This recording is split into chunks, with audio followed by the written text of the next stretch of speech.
Hola, ¿cómo estás? Bienvenido. Esto es The Sherlock Blog. Yo soy el profesor Panchi y bueno, en esta ocasión vamos a hablar de criminogénesis y criminodinámica en nuestro capítulo 8. ¿Por qué la conducta criminal es igual que una construcción? Es decir, es igual que ir a hacer el amor con alguien más. ¿Esto te interesa? Pues mira, primero te voy a hablar de uno de los dos elementos. Este sería la cuestión de la criminogénesis. La criminogénesis tiene que ver con el origen de la conducta criminal. Pero ojo, cuando te hablo del origen, no te estoy hablando de la idea de cuál es la historia de vida y cuáles son los elementos desde la niñez del sujeto que lo llevaron a cometer esto. Sí puede ser, pero es una cuestión más inmediata. Cuando yo te estoy hablando de criminogénesis, es la idea de causa-efecto. Es decir, ¿qué es lo que produjo este efecto? ¿Qué elemento, qué acción, qué motivación hubo para que se diera este efecto? Es decir, el acto criminal.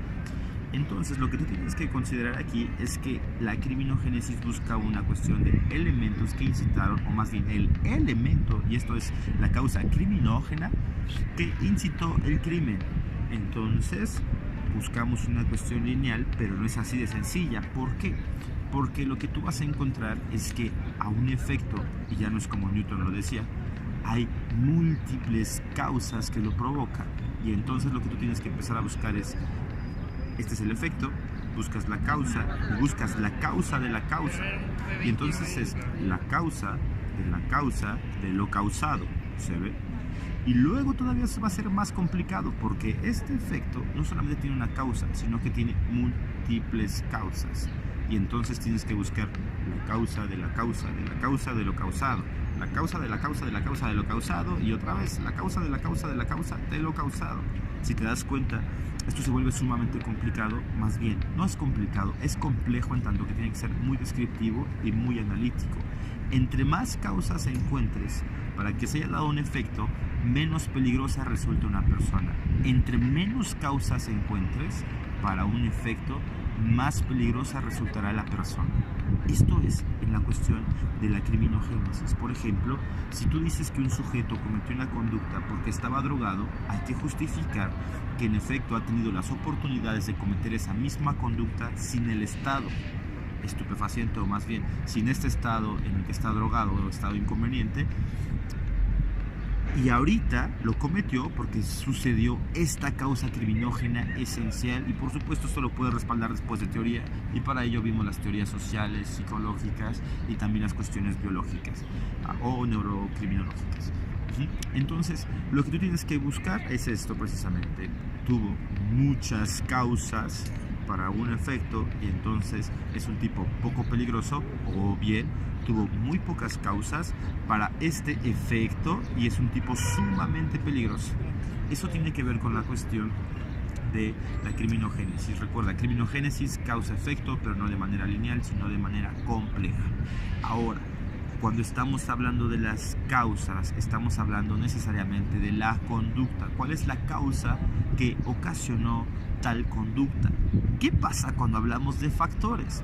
Los factores tienen que ver con una cuestión más, digamos, de la criminodinámica. Y cuando hablamos de factores vamos a encontrar distintos tipos. Por ejemplo, el primero sería la cuestión que podemos relacionar con el estado peligroso y entonces su desambiguación, que era los estímulos, es decir, todos esos como empujoncitos que va recibiendo el sujeto para cometer un acto, y el umbral, es decir, la barrera previa para que un sujeto cometa o no un acto. Entonces, lo que tenemos aquí son qué pasa si desambiguamos la cuestión de los estímulos. Desambiguar, te estoy diciendo que es la cuestión de separar. Y entonces, cuando separo la cuestión de los estímulos, voy a encontrar dos factores interesantes. Uno es los criminorepelentes, que tiene que ver con aquellos elementos que impiden que un sujeto cometa un acto, y esto es como el repelente que te pones para los mosquitos, para evitar los mosquitos, y habría otros criminopelentes. Si bien tú te pones una cuestión como tóxica para que los mosquitos no te piquen, y esto sería un repelente, un impelente sería ponerte azúcar o que tu sangre sea demasiado dulce y entonces el mosquito va a ir y te va a picar de todas. entonces, esto aplicado a la criminología sería así: crímenes repelentes por aquellos estímulos que nos impiden cometer un acto, por ejemplo, el hecho de un castigo, eso debe ser un crimen repelente por naturaleza. Y entonces está el crimen impelente, que tiene que ver con aquellas motivaciones, por ejemplo, la falta de dinero, aunque solamente es un factor, no una causa, y vamos a ver por qué. Otra consideración que debemos tener en cuenta cuando hablamos de factores es la cuestión de elementos endógenos y elementos exógenos. Los endógenos, es decir, factores endógenos, tienen que ver con la cuestión que está al interior del sujeto, y estos pueden ser de naturaleza tanto biológica como psicológica, es decir, esto lo tiene el sujeto. Cuestiones como traumas, cuestiones como desórdenes orgánicos, etcétera, etcétera, o incluso enfermedades. Mientras que está por el otro lado los factores exógenos, y entonces estos factores exógenos son ajenos al sujeto, son de su contexto, y entonces son de afuera hacia el interior del sujeto. Los factores endógenos son del interior del sujeto hacia afuera, y los factores exógenos son del exterior del sujeto hacia adentro. Y entonces también lo determinan o lo van, digamos, proyectando para cometer cierta conducta de cierto modo. Esto es todo lo que tú tienes que buscar para valorar incluso la cuestión de la peligrosidad y por qué sucedió un acontecimiento o bien un acto criminal. Pero te lo digo, esto igual lo puedes relacionar con las cuestiones que tienen que ver, por ejemplo, con tener sexo, con hacer el amor. ¿Por qué? Porque también hay unas cuestiones previas. Hay una forma en la que tú lo haces, hay una forma en la que las demás personas lo hacen. Y eso tiene que ver también con todo lo que va aconteciendo en tu vida, con las personas que te relacionas incluso, porque vamos a encontrar que el crimen es una cuestión simbólica, es una cuestión incluso de interacción social. Vaya dilema. El otro elemento que tenemos como factor, digo, regresando a la clase, porque ya hablamos un poquito de las cuestiones del sexo, regresando a clase, entonces, ahora sí, recapitulo. Tenemos hasta ahorita dos tipos de factores. Primero, factores crimino-impelentes, crimino-repelentes, por un lado. Por el otro tenemos factores endógenos y exógenos. Y por el otro tenemos factores que son preparantes, predisponentes y desencadenantes. ¿Esto qué es? Cuando hablamos de los factores predisponentes, es lo mismo que los factores endógenos, es decir, aquellos elementos previos al sujeto que de alguna manera lo preparan ya por naturaleza para ciertas conductas. Los preparantes tienen que ver con las cuestiones sociales que va encontrando en el camino de su vida, los elementos en donde vive, donde se desenvuelve, etcétera, incluso los traumas que llega que le llegan a suscitar con la evolución de su vida, o más bien el correr de los días y de los años, y entonces sí, del desarrollo de su personalidad. Finalmente, el factor desencadenante, eso tiene que ver con qué es lo que pasó, qué es lo que hace que un sujeto cometa un acto. Ahora, ojo, porque estos factores te los di enfocados a la persona, pero también están estos mismos factores enfocados al acto. Es decir, ¿qué pasó previo al acto?